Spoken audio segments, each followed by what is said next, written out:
At the Table Church in San Benito, Texas. I hope you've been having a great week. I hope you've had a great Thursday so far. Hope you're looking forward to a great evening. Weather's been pretty nice this week, a little windy, but this is March the 5th. Can't beat that. Anyway, hope you're having a great week. We are in Lent, and throughout Lent, we are working our way through the book of Job. What a great, great book the book of Job is. It touches everything about life. And it is a great, great resource for us to be thinking about life, to be thinking about Jesus. And so that's what we're doing throughout Lent. Faith Without Answers is our series. And on Sunday, we'll be doing it again. We'll be in Job chapter 14 this coming Sunday. But this past week, we were in Job 3. We've been kind of sitting in Job 3 throughout the week. It's a great chapter, one of the underrated chapters of the scriptures. By the way, I just want to point this out. I did put this up on our Facebook page, so you can go to our Facebook page. This is our A Faith Without Answers 40 Days in Job. So you have 40 days. It's a Bible reading plan, and it's very easy. Basically, Job has 42 chapters, so about a chapter a day throughout Lent, and never too late to start. A couple chapters a day will get you back in track real soon. But anyway, we're talking about faith without answers in Job. One of the things that keeps coming up, if you read Job 3, you see that Job is finally speaking after he's lost everything. In Job chapter 1, he loses all of his possessions. He loses basically his business. He loses his family. He loses all his kids. And then in Job chapter 2, he loses his health. So by the time we get to Job 3, he has lost everything. He wishes that he hadn't been born. He curses the day that he had been born, and he starts talking in ways that are basically undoing creation, undoing his birth. It's like the unbirth day. Not only does he wish he'd never been born, he looks at his birthday as if it should be a black hole where it just swallows everything. He speaks of his birthday in apocalyptic terms. He's really, really broken. And finally he gets to verse 23, and he says something basically for the first time. He starts to address God in a manner that he's thinking, God has put me in this prison. That's kind of what he says. God has put me in this hedge, which is the same word that Satan used in chapter 1 when he basically accused God of putting a hedge around Job. Job is saying, I'm in a hedge, I'm in prison. And the irony is, God has hedged Job in. It's interesting, though. Job 3 is one of those chapters we'd rather skip. And in a day and age in which we think, hey, everything has to be positive, hey, everything has to be looking up, and we're always trying to put the best face on everything, Job 3 doesn't let us do that. Job is broken, and he's sounding very broken. And it matters because here's the thing, and this is the thing I keep coming back to. In fact, this is running through the entire book of Job. There is lament in Job 3. In fact, just about the entire book is one big, long lament. It's broken up into various speeches and all that, but it is lament over what has happened. We've been trained to think that lament and doubt are the opposite of faith. In fact, I, for a long time, had been taught and believed that doubt was sin.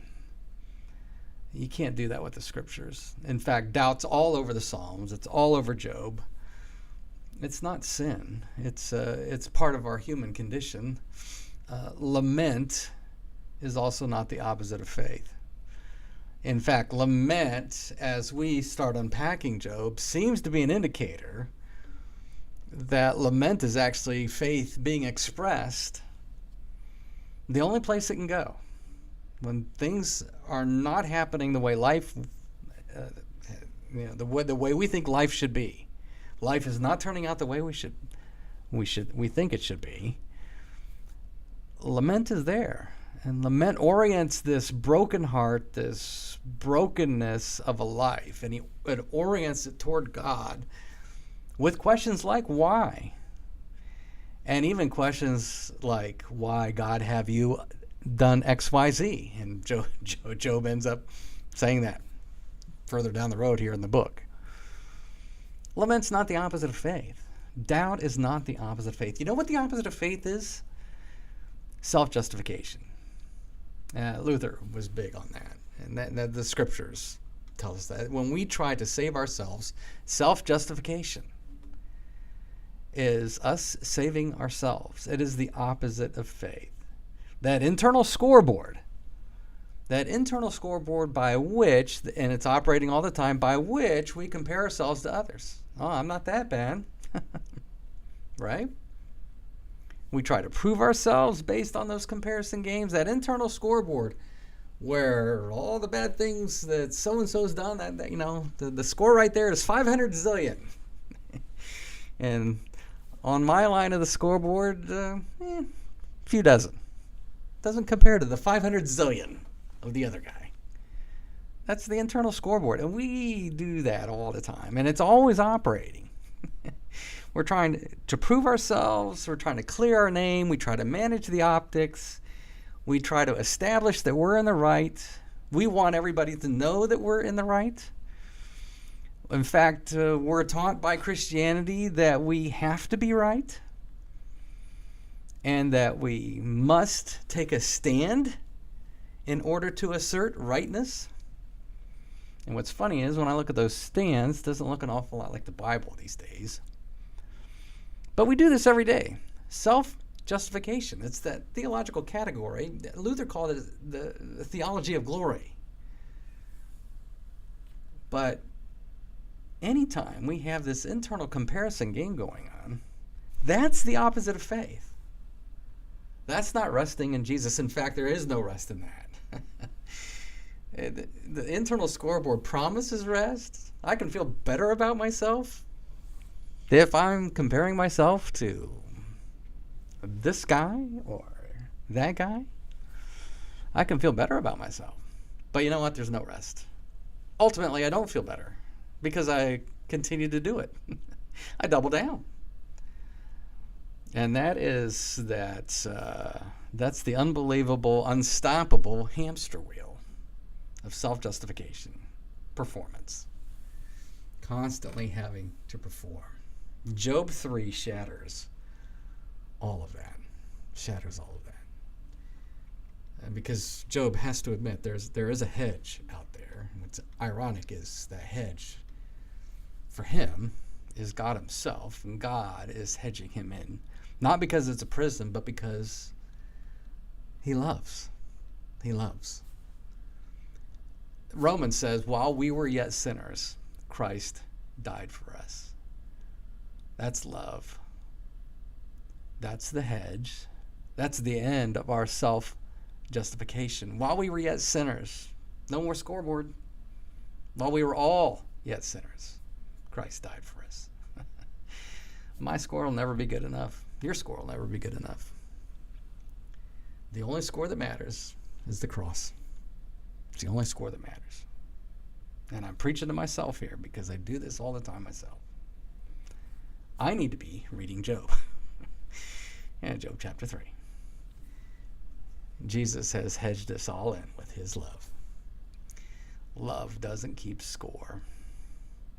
Christ's love does not keep score.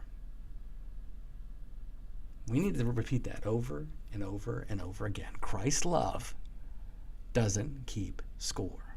Even in the church, Christ's love doesn't keep score. You see, we're trained to think, well, you got to keep score on something. No. Love is not keeping score. That scoreboard is done. I think Matt Popovich in his book, The Junk Drawer Jesus, he talks about the ruler. Yeah, that's an internal scoreboard, that ruler. We're always measuring. How do we stack up? Cross does away with all that. Cross does away with all that. So Job chapter 3. Job chapter 3. Lament is not the opposite of faith. Doubt is not the opposite of faith. Self-justification is the opposite of faith. And that is our conversation at the table. I encourage you to be here on Sunday. Sunday, we've got a baptism. It's going to be great. It's going to be fantastic. We were talking about Jesus, of course. And we'll be talking from Job 14 as we continue our trek through Job for our 2026 Lenten season. I hope you're having a great Thursday. Hope you're going to have a great Thursday evening. And until next time, until we do this again, another conversation at the table, remember this, that Jesus unconditionally, unstoppably, and absolutely loves you. And just like Job, Jesus is your hedge. He always, always has you. He is always holding you. Have a great evening.